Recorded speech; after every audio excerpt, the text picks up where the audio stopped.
Hello everyone and welcome back. In today's tutorial, I'll show you how to get started with Google Flow step by step.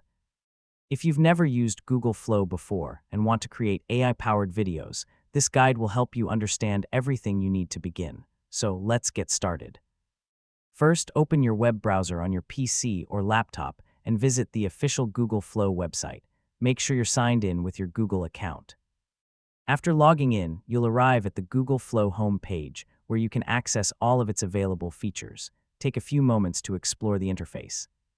You'll find options for creating new projects, viewing previous projects, and accessing different AI video generation tools. If this is your first time using Google Flow, don't worry. The layout is simple and beginner-friendly. Next, click the *** New Project ** button to start your first project. Enter a name for your project so you can easily identify it later. Once the project is created, you'll see the workspace where you'll write prompts and generate AI videos. Before creating your first video, it's a good idea to learn the basic controls. Look around the workspace to find the prompt box, generation button, project settings, and preview area. Understanding these sections will make the entire process much easier. Now, type a simple prompt describing the video you want to create. For example, you can describe a beautiful landscape, a city at sunset, or any creative scene you have in mind. Keep your prompt clear and descriptive to get better results.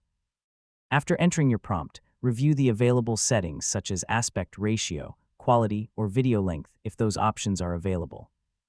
Then click the *generate ** button and wait while Google Flow creates your AI video.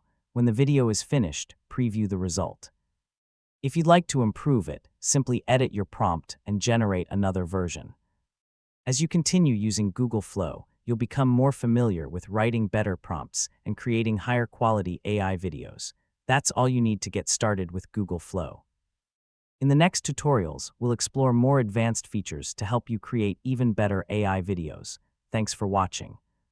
If you found this tutorial helpful, don't forget to like the video, subscribe to the channel, and turn on notifications for more Google Flow tutorials. See you in the next one.